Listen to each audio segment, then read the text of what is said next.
Tourism in East Asia. An overview. The United Nations World Tourism Organization defines Asia and the Pacific in terms of Northeast and Southeast Asia. South Asia and Oceania countries making up the East Asian regions exhibit some similarities and marked contrasts, both generally and as tourist destinations. The range in the scale of their tourism industries is indicated by 2005 figures for international arrivals and earnings. China dominates, although the statistics cover visits from the special administrative regions of Hong Kong and Macau, which might be deemed domestic tourism, and Northeast arrivals exceed those of the Southeast as a consequence.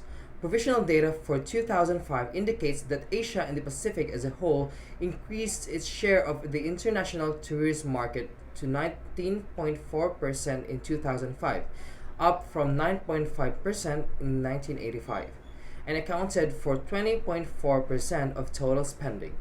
Outbound travel too has expanded, with tourists from the region recording some of the highest global growth rates from 2006.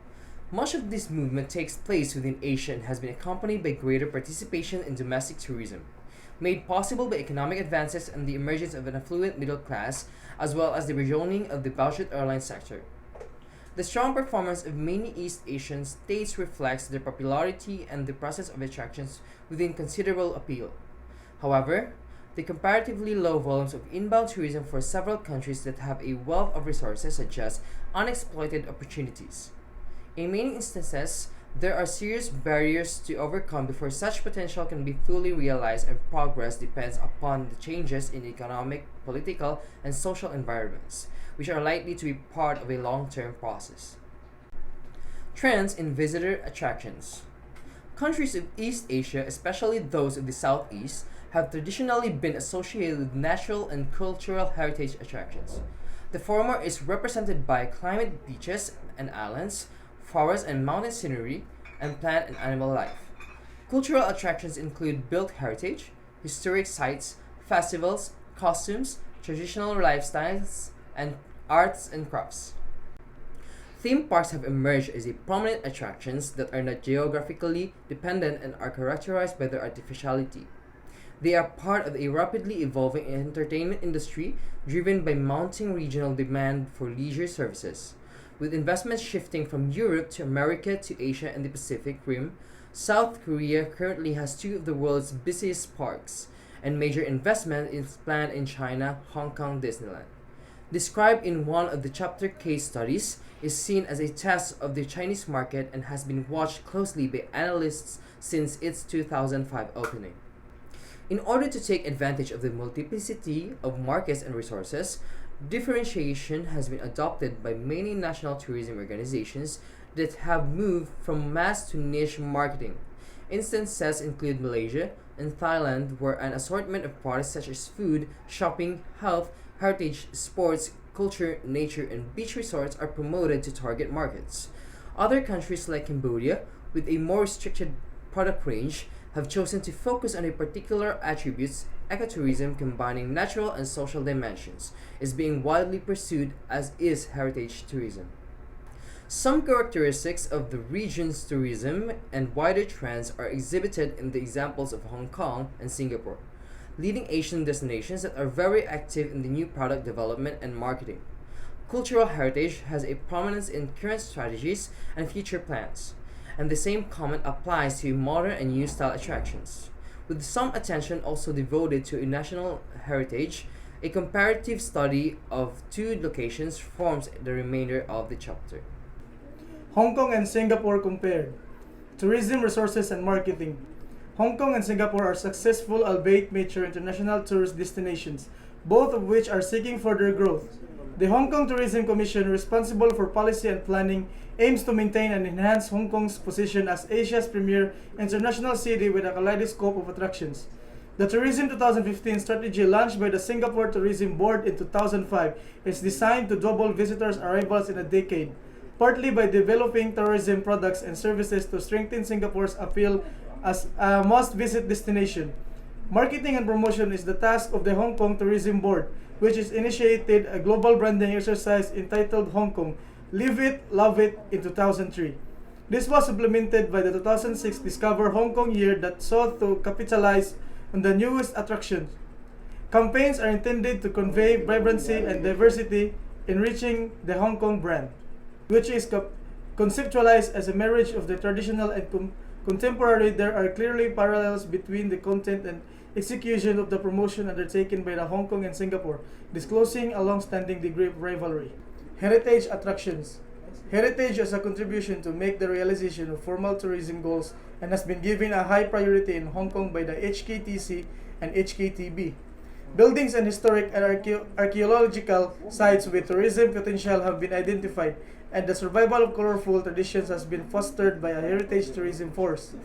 In addition to the appreciation of commercial gains, there are social political considerations to take into account, and official interest in heritage tourism can be partly attributed to the political agendas.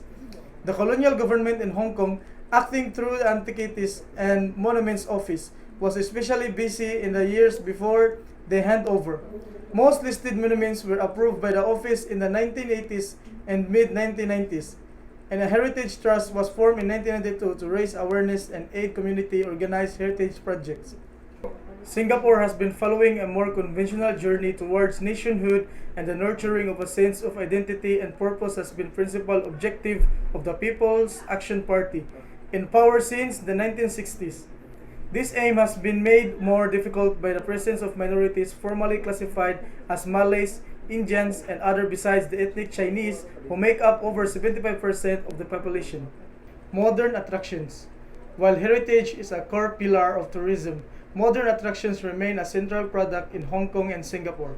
They are critical to future plans and exceed heritage in importance if measured by levels of current and proposed investment. Hong Kong has favored large-scale facility and attraction projects such as an international performing arts venue and a multi-purpose stadium, and a new cruise terminal that will be operational in 2012. These arguments extend to natural heritage, and nature-related tourism is another strand in strategic planning, exemplified by Hong Kong's Wetland Park at Mai Po Marshes, which opened in 2006 and is hailed as its first major green tourism facility.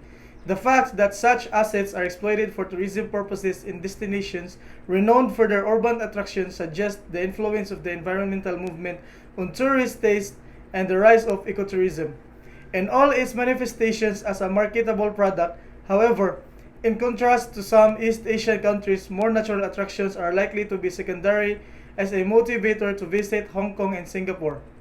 Environmental problems should not be discounted. There have been objections about the pace of development on Lantau Island in Hong Kong, for example, which is critics say under threat. Case study for Hong Kong Disneyland. After lengthy negotiations, Disney selected Hong Kong as the location for its third theme park outside the USA in November 1999. The Hong Kong government and Walt Disney Company formed a joint venture company named Hong Kong International Theme Parks Limited to build and operate the park. Disney is required to retain a minimum of 1.9 billion shares in the company, but the government is not restricted by such a provision. The debt structure was made up of 2.3 billion Hong Kong dollar of commercial loans and a further 5.6 billion Hong Kong dollars from the government, the latter to be repaid with interest over 25 years after the park's opening. Interest is payable on a sliding scale of prime rate less 1.5% during construction and the first 8 years after opening. Prime rate less 0.875% for next 8 years, and the prime rate for remaining term of the loan. The reason for raising only 1/3 of the loan commercially was to better support the cash flow of HKITP in the early years of park's development. Management took steps to rectify problems, and the company announced that it had attracted over 5 million visitors in the first year. However, the total was lower than its revised target of 5-6 million, and it was not clear whether the figure covered the large number admitted for rehearsal and those with free and heavily discounted passes. Media reports also describe how Hong Kong Disneyland would soon have to address the challenge posed by more Disney parks in China, not least the likelihood of a much larger and more expensive park in Shanghai. Case study for Singapore's integrated resorts. The legalization of casino gambling in Singapore have been raised on numerous occasions but rejected by the government due to fears about the social repercussions. The stance was revived in the 21st century, when the nature and outcomes of casino were subject to reappraisal. They have come to be viewed as one ingredient of larger and more diverse leisure complexes. With the power of drawing substantial numbers of international tourists, which moderated official support. After some public discussion, it was announced in late 2004 that the government would invite potential investors to present concept plans for the development and operation of an integrated resort that would incorporate gambling facilities. This was labeled as a request for concepts. Two possible sites were identified, one of 12.2 hectares in the new downtown area to be called Marina Bay, and the other of 47 hectares on the small recreational island of Sentosa. The Prime Minister stated in Parliament in April 2005 that the Cabinet had agreed to go ahead with the IR projects and would be asking selected companies and partnerships that had contributed to the RFC to take part in the request for proposal. According to the Singapore Tourism Board, the Marina Bay site was to be a large-scale iconic lifestyle destination with a compelling mix of convention and exhibition facilities, themed attractions, entertainment, and performance venues, casino gaming, recreation facilities, hotel and retail uses. The Sentosa IR2 was to be a large-scale iconic development and a must-visit attraction for visitors, but would be a world-class tropical resort that offers the whole family a fun and memorable leisure experience. It will broaden Singapore's tourism and entertainment options, complement existing tourist attraction as well as catalyst new tourism investment. The STB also confirmed that the key criteria were tourism appeal and contribution, architectural concept and design, development investment, and strength of the consortium and partners. 8 companies of consortia purchased Marina Bay tender documents and 6 bought the documents for Sentosa, with international, regional, and local businesses with all represented. 4 Marina Bay proposals were finally submitted by the March 2005 deadline, and a 5-man ministerial committee headed by the Deputy Prime Minister was set up to make a final recommendation.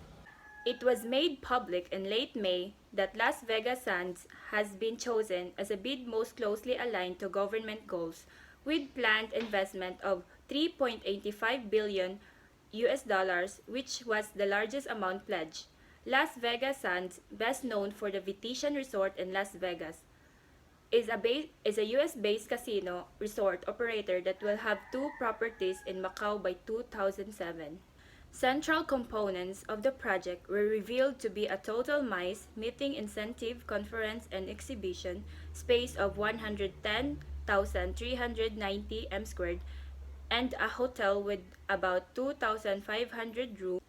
Leisure offerings comprise 2 theaters, a 3,700 m² entertainment zone, an outdoor events plaza, an art science museum, 117,100 m² of shopping space, celebrity chef restaurants, and 2 floating pavilions to accommodate a microbrewery and nightclub.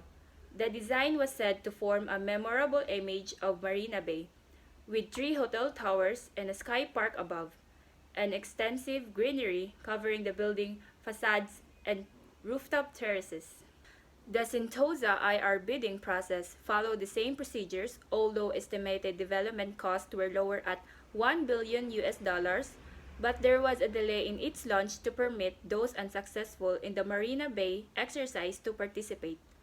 There were also 4 final bidders, and the winner, announced at the end of 2006, was the partnership between Genting International, operator of the only casino in neighboring Malaysia, and its sister company Star Cruises, the world's 3rd largest cruise line.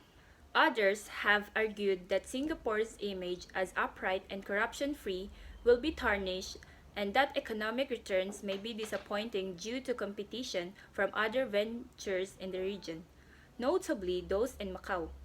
Government has acknowledged these concerns and begun to install regulatory measures such as the establishment of the National Council on Gambling to deal with problem gambling.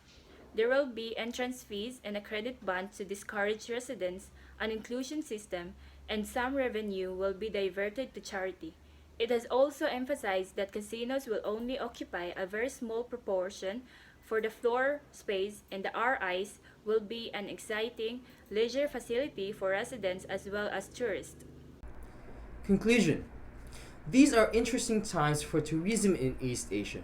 An analysis of attractions in Hong Kong and Singapore reveals some of the problems and opportunities. This will continue to evolve as all destinations strive for recognition and growth in an increasingly competitive tourism industry. Exposed to an internal and external change, Hong Kong and Singapore are responding to the challenges faced by pursuing comparable tourism strategies in terms of product enhancement, innovation, and marketing, which are directed at almost identical objectives of preeminence as an Asian city destination. With similar types of attraction, policies are being followed with great energy by tourism agencies, actively supported by governments, and it would be surprising if they did not meet with some success in coming years. Central to such policies are heritage tourism, recognized as a unique selling point of considerable commercial potential, and more modern, purpose-built attractions. The latter are very expensive to develop, yet appear of great interest to investors and destination marketers as well as tourists, and an increase in their numbers across the East Asian region appears likely in the future.